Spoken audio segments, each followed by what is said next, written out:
Salut les footeux, j'espère que vous allez bien.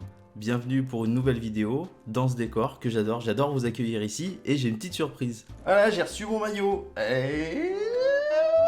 Alors vous aimez pas, honnêtement, moi je suis super content et je vous rappelle que vous pouvez acheter ces maillots, il y en aura d'autres bientôt, je suis en train de travailler sur une autre version, donc là il y a des hoodies, enfin des pulls, j'avais tout expliqué. C'est sur mon lien Utip, le lien est dans la description, dans le shop. Aujourd'hui on va parler de la Ligue 2 et de la Ligue 1. Je voulais savoir si la Ligue 1 snobait la Ligue 2, si la Ligue 1 s'intéressait à la Ligue 2 et comment la Ligue 2 vend et comment la Ligue 1 recrute et est-ce que il n'y a pas un défaut de recrue de la Ligue 1 par rapport à la Ligue 2. Donc pour ça, on va faire simple. Je vais vous évoquer quelques chiffres. Tous ces chiffres ont été trouvés. Alors c'est une compilation que j'ai fait pour trouver des pourcentages sur le site Transfer Market. Je vous mets le lien dans la description. Et je vais partir de la saison 2014-2015. Ça nous fait 5 saisons entières. Je pense que c'est assez représentatif. Après, ça pourrait être intéressant de voir par rapport aux saisons avant l'arrêt Bosman, donc avant les années 90. Et puis de voir aussi ce que ça donne dans les années 90 qui ont suivi, 2000, 2010. Pour comparer un petit peu et voir s'il y a plus ou moins de recrues de la Ligue 1, enfin que la Ligue 1 fait en Ligue 2, et puis surtout que la Ligue 2 a changé, avant il y avait 2 divisions, etc. Mais bon, là on va faire les 5 saisons et on va voir ça. Donc pour commencer, j'ai mes papiers sous les yeux et on va voir un petit peu où recrute la Ligue 1. Donc 2014-2015, la Ligue 1 recrute majoritairement à l'étranger, 50%, 25% en Ligue 1, 23% en Ligue 2, et les 2 derniers pourcents, c'est les autres championnats français.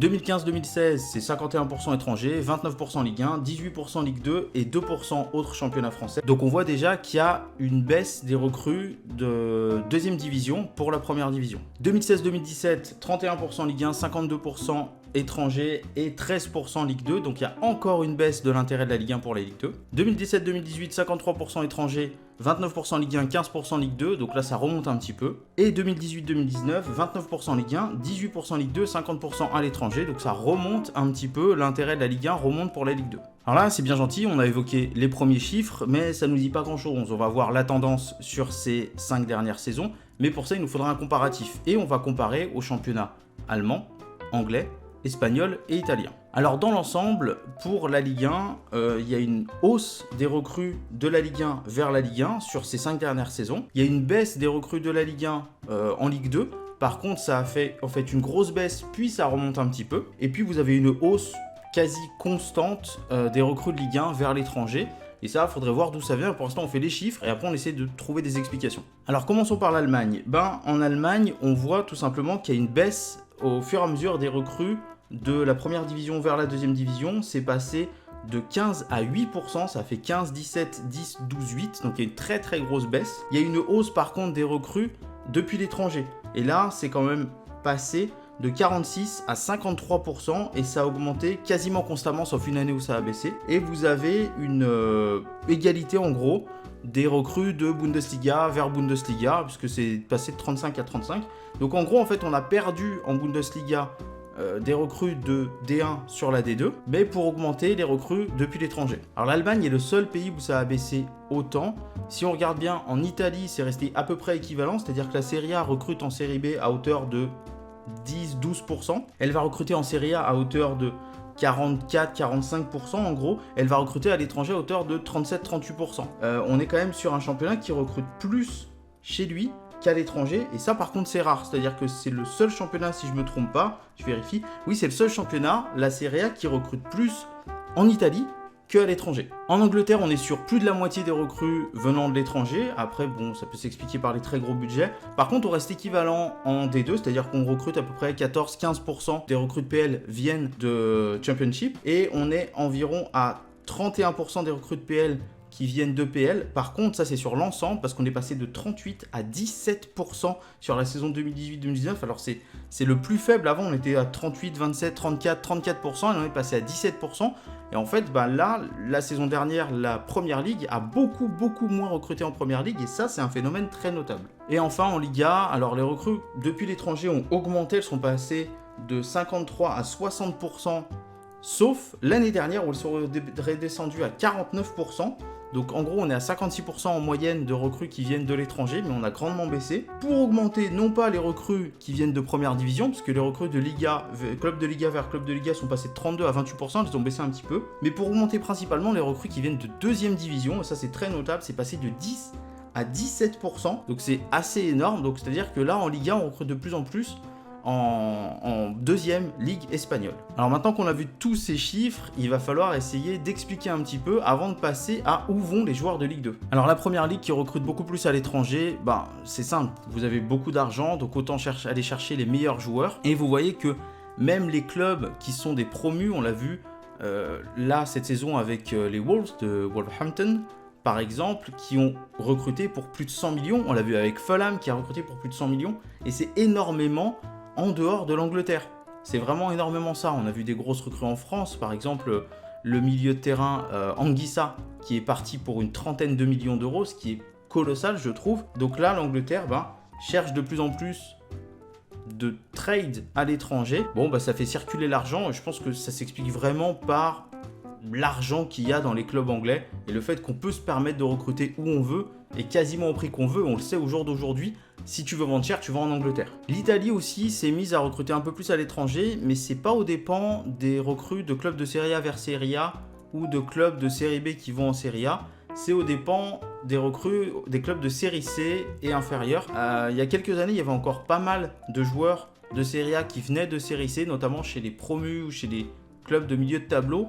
On en prenait parce que c'était pas cher et souvent des joueurs intéressants, un petit peu comme si en France on prenait des clubs de National 1, et puis que des joueurs qui allaient directement en Ligue 1, ce qui se produit très peu. Et on a baissé un petit peu ce pourcentage pour favoriser les joueurs venant de l'étranger, et on le voit un petit peu, et je pense que ça va avoir une tendance à se développer, peut-être dû à l'arrivée d'entraîneurs étrangers en fait en Serie A qui apportent autre chose et qui viennent surtout de clubs d'autres championnats, et donc par là ils veulent recruter les joueurs qu'ils ont. Par exemple, si Simeone venait à aller en Italie, je pense qu'il y a quelques joueurs de l'Atlético qui voudraient prendre, ou quelques joueurs en Espagne, et ça souvent c'est influent. On vient d'un championnat, on va dans un autre et on veut ramener les joueurs là. On le voit avec l'Inter qui recrute de plus en plus à l'étranger, le Milan AC aussi c'est le cas, donc du coup ça a augmenté un petit peu, mais c'est pas aux dépens des transferts Serie A ou Serie B Serie A. Alors l'Espagne c'est vraiment le cas particulier dans le sens où les recrues venant de deuxième division ont augmenté et les recrues venant de l'étranger ont baissé la saison dernière. Alors c'est vraiment la saison dernière, sinon on n'observait pas cette tendance, et les recrues qui viennent de Liga ont aussi baissé un petit peu. Assez étonnant. Alors ça peut s'expliquer par le fait que, à part les têtes d'affiche, il y a eu quand même quelques problèmes financiers en Liga. On avait entendu les problèmes de paiement de salaire, on avait entendu ces choses-là. Donc je pense que pour les clubs de Liga, le but a été d'économiser de l'argent. Après, c'est mon avis, il peut être totalement faux, il n'y a pas de souci là-dessus, mais j'essaie de déduire des choses de ce que j'ai vu, lu.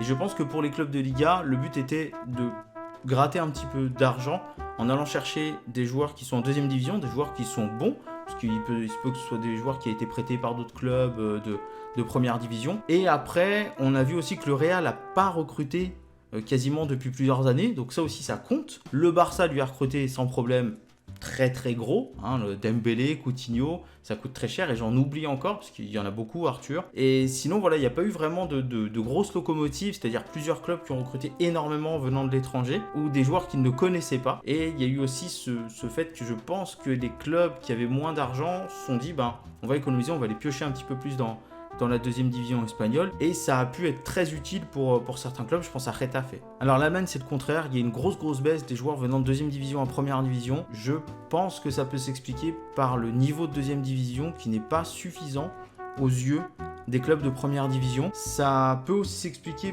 par le fait que de toute façon les transferts de première division à première division en Allemagne, donc les transferts entre clubs de Bundesliga n'ont pas vraiment changé. Gros clubs de Bundesliga avaient tendance, le Bayern, on voit beaucoup le Bayern recruter en Bundesliga, même si ça se diversifie quand même de plus en plus, avec des recrues qui viennent un peu plus de l'étranger. Et d'ailleurs, les recrues venant de l'étranger ont augmenté en Bundesliga. Mais par exemple, le Bayern avait tendance à beaucoup se servir en Bundesliga, la preuve avec Goretzka. Les clubs qui se faisaient un petit peu piller entre guillemets par le Bayern, allaient chercher des joueurs en deuxième division. Et là, c'est plus vraiment le cas. Là, on va plus chercher des joueurs à l'étranger. Surtout qu'il y a des très bonnes affaires à faire. On l'a vu par exemple Wolfsburg avec Roussillon pour revenir à la Ligue 1. On l'a vu avec Francfort qui avait pris Ndika gratuitement si je ne me trompe pas. Donc ça c'était une très très bonne affaire.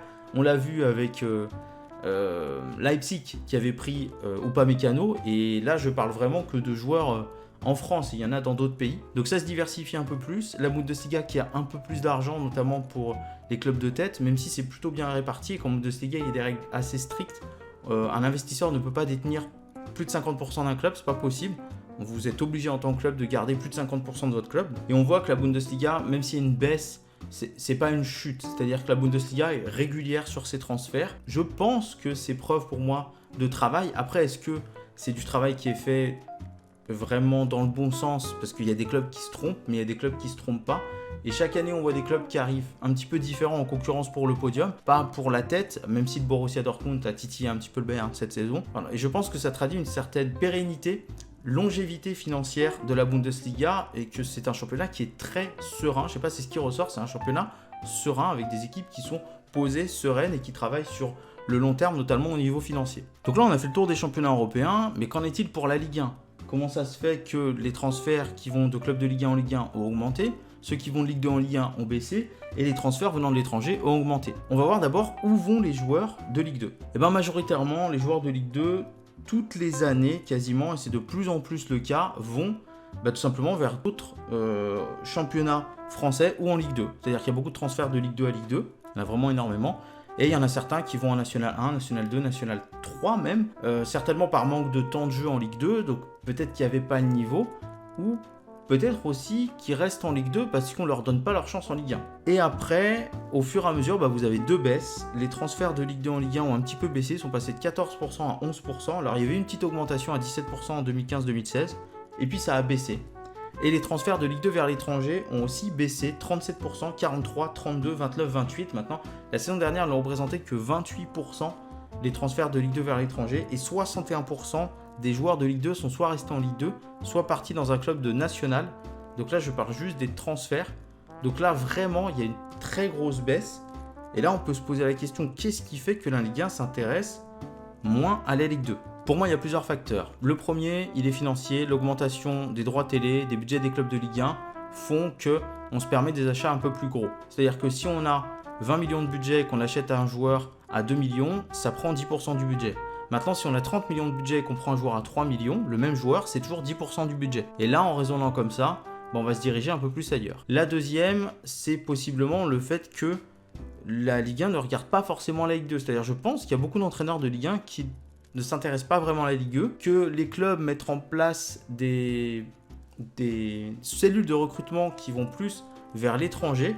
Alors, ça peut être divers championnats. On peut aller voir en Amérique latine, on peut aller voir dans des divisions anglaises, enfin en Europe de l'Est, il n'y a pas de souci là-dessus, mais je pense que ça vient de là et qu'il y a, à mon avis, pas assez de travail là-dessus. L'autre chose, c'est peut-être aussi qu'il y a un manque en Ligue 2 de joueurs intéressants pour les clubs de Ligue 1, même si on va y revenir, je vais vous citer quelques exemples et je pense que c'est se biaiser un petit peu là-dessus. Et puis l'autre possibilité, c'est peut-être l'influence d'entraîneurs qui sont venus d'autres championnats, même s'ils n'ont pas été très très nombreux, ils ont pu réduire cette part de joueurs qui ont été pris en Ligue 2, puisque venant d'autres championnats, eh bien ils ont tout simplement recruté des joueurs du championnat dans lequel ils venaient.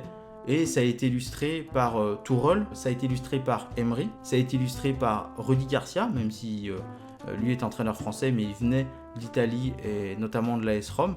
Donc ça a pu être illustré par des entraîneurs comme ça, on l'a vu à Saint-Etienne, on l'a vu à Bordeaux, on l'a vu à Nantes, ça a pu être illustré là.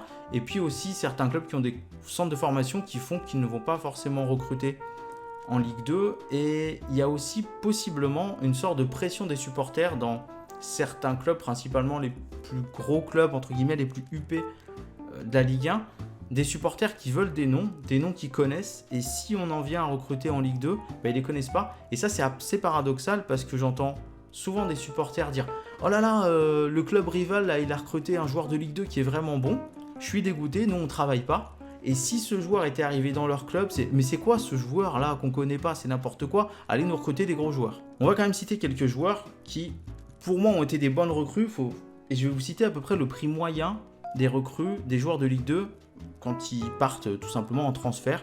Et c'est uniquement en transfert qui ont coûté de l'argent. Je ne compte pas les transferts libres là-dedans. Donc on peut penser sur la saison 2014-2015 à Corchia, à Lille, à Roussillon qui est allé à Montpellier, à Lannes qui est allé à Montpellier, à Benjamin André, à Rennes, à Bouffal qui était parti à Lille, et tout ça, le prix moyen des joueurs en tout qui ont coûté de l'argent, ceux-là plus d'autres, c'était 1,7 million en 2014-2015. 2015-2016, Sheikh Ndoye qui était parti à Angers, Adrien Thomasson qui était parti à Nantes, Ludovic Ball qui était parti à Rennes, Bounassar qui était passé de Metz à Marseille, Ibrahim Amadou qui était parti à Lille, Malcuit qui était parti à Saint-Etienne, Yohan Pelé qui est passé de Sochaux à l'OM libre, je le rappelle, et Lucas Touzard qui était passé de Valenciennes à Lyon. Et là, le prix moyen des joueurs de Ligue 2 était de 1,3 million. 2016-2017, Stiti qui part à Lille, Toke Ekambi qui part à Angers, Mukele qui part à Montpellier, Bernardoni qui part à Bordeaux. Et là, le prix moyen était de 1,6 million pour tous les transferts payants. 2017-2018, Aguilar qui part à Montpellier, Ferland Mendy qui part à Lyon, Bourigeaud qui part à Rennes, Lecomte qui part à Montpellier, Marcus Thuram qui part à Guingamp. 3,3 millions quand même maintenant la recrue moyenne de Ligue 2, donc ça a un petit peu augmenté. Et 2018-2019, Ludovic Ajor qui part à Strasbourg, Florent Mollet qui part à Montpellier, Christophe Herrel qui part à Nice, et là il y a 2,4 millions de budget moyen. Alors le budget moyen, il y a des joueurs que j'ai pas notés parce que ils étaient, soit ils n'ont pas encore donné satisfaction, soit ils étaient trop chers. Et je tiens à souligner par exemple que Rennes a fait quelques recrues en Ligue 2 qui étaient un peu chères, et il y a quelques recrues qui ont fait augmenter un petit peu le prix moyen des joueurs de Ligue 2. Il y a certainement des joueurs que j'ai oublié de citer et qui valaient l'intérêt qui ont signé en Ligue 1, mais je pense avoir donné quelques exemples de clubs qui travaillent bien. Là, j'ai beaucoup cité Montpellier par exemple, j'ai cité un petit peu Lille qui travaille bien, et j'ai le regret de dire que je pense que le PSG, Monaco, Lyon, Marseille, Saint-Etienne, Bordeaux, eh bien, aurait tout intérêt à regarder un peu plus vers la Ligue 2 pour deux raisons. La première, c'est avoir des joueurs qui viennent compléter l'effectif.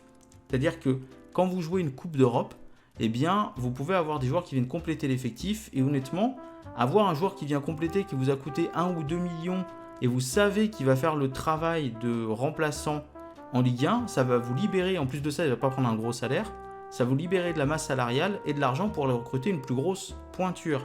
Plutôt que de dispatcher et d'aller chercher un remplaçant qui va coûter 9-10 millions à l'étranger et où sa valeur ne sera pas due à son niveau de jeu qui est meilleur que celui du joueur de Ligue 2, mais c'est juste dû à une valeur marchande et au fait qu'on achète les joueurs un peu trop cher quand ils viennent d'autres championnats, alors que là ça pourrait coûter un bon petit tarif et faire le taf. Alors pour conclure la vidéo, je m'étais noté une petite liste de joueurs qui sont passés de la Ligue 2 à des clubs étrangers qui ont plutôt bien réussi pour pas cher, voire gratuit, et qui auraient pu servir en Ligue 1. Alors, j'ai pas toute la liste en tête, j'ai perdu la liste, mais je vais dire Ndika et Upamecano, pour ne citer que, en défense centrale, et qui auraient pu servir à Lyon et Marseille, et qui auraient pu leur faire des économies, puisque tous deux sont partis libres, si je ne m'abuse. Guendouzi, je rappelle qu'il avait été formé au Paris Saint-Germain, qui était parti à Lorient, et qui a été acheté 8 millions par Arsenal, et bizarrement, le PSG était à la recherche d'un milieu de terrain assez régulièrement, et je pense que Guendouzi avait le profil qui allait. Alors on peut toujours me dire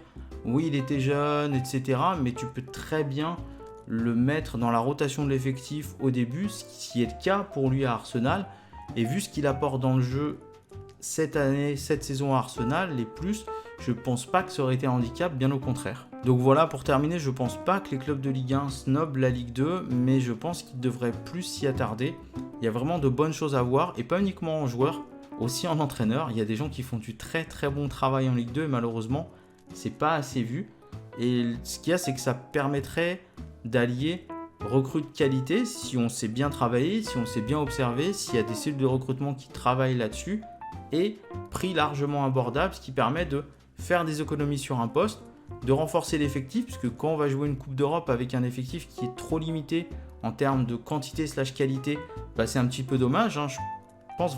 J'insiste vraiment sur ce secteur, je veux dire, défensif. En défense centrale, on sait que Lyon et Marseille, les deux Olympiques, ont eu des difficultés, et je cible là parce que c'est des clubs qu'on attend sur les plus hautes marches du podium, et malheureusement, on voit qu'ils ont laissé passer des occasions d'avoir des défenseurs centraux de qualité, et là encore une fois, Moukoudi, le défenseur du Havre, qui me semble va signer à Saint-Etienne, alors c'est bien, il va en Ligue 1, mais je pense qu'il y avait moyen de s'y intéresser pour ces clubs-là. Et si Lyon avait fait une recrue en défense centrale intéressante comme Ndika, par exemple, ils auraient très bien pu remplacer petit à petit Marcelo qui ne donnait pas satisfaction. Et si Marseille avait fait une recrue en défense intéressante, comme Ndika aussi, mais il y en a d'autres, hein, ça aurait pu être Upamecano avant, ça aurait pu être, enfin voilà, d'autres comme ça, ça aurait pu être très très intéressant et ça aurait pu permettre de laisser Luis Gustavo au milieu de terrain et de ne pas avoir ces changements de joueurs, de postes qui ont pu porter préjudice parfois. Et je pense à un autre truc, l'OM aurait pu recruter aussi par exemple un joueur comme Diando Fuchs, qui est à Sochaux et qui là va partir à la baisse et à qui je souhaite la meilleure continuation possible, mais je regrette qu'il n'ait jamais été pris en Ligue 1. Et ça aurait pu éviter, je sais pas combien il est parti, là, mais imaginons que l'année dernière il soit parti à 5 millions à l'OM, ce qui n'est pas inenvisageable, ou même 8 grand maximum, et ben tu faisais quand même entre 20, presque 20 millions d'économies par rapport à Strootman. Et là, ça te permettait de recruter d'autres. Et Fuchs allait... Tu pouvais faire ton milieu de terrain avec Lopez et Sanson. Et Fuchs entrait largement bien dans la rotation avec toutes les qualités de récupération et de relance qu'on lui connaît, les qualités techniques et physiques qu'il a. Et là, ça aurait été bon. Donc, je pense que les clubs de Ligue 1 devraient un peu plus se tourner vers la Ligue 2. Je ne dis pas de recruter majoritairement. Mais il y a eu 1 ou 2 joueurs à piocher pour certains clubs à aller chercher, où on fait des économies et comme ça on peut plus se focaliser sur d'autres choses et c'est toujours très utile, soit en rotation de l'effectif, soit en surprise qui peut devenir titulaire. Je veux dire, au jour d'aujourd'hui, Benjamin Lecomte, je pense qu'il y a des clubs qui se l'arrachent et je pense que l'OM aimerait bien l'avoir. Donc voilà, la vidéo a été assez longue comme ça, je pensais que ce serait plus court, mais j'aime bien discuter. Voilà, dites-moi ce que vous en pensez dans les commentaires, dites-moi vous comment vous voyez les transferts de Ligue 2 vers la Ligue 1, est-ce que vous regardez un petit peu la Ligue 2, est-ce qu'il y a des joueurs que vous connaissez, est-ce que vous suivez des comptes de Ligue 2.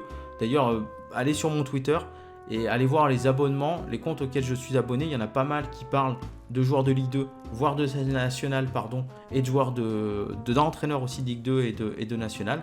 En tout cas, si ça, n'hésitez pas à partager la vidéo, mettre le petit like. Et puis allez sur YouTube, regardez des pubs et me soutenir. Allez faire un tour sur le shop. Abonnez-vous aussi, invitez vos potes à s'abonner pour qu'on soit de plus en plus nombreux réunis ici dans cette magnifique pièce, dans ce petit chalet où je me sens si bien, pour que mon foot à moi devienne notre foot à nous.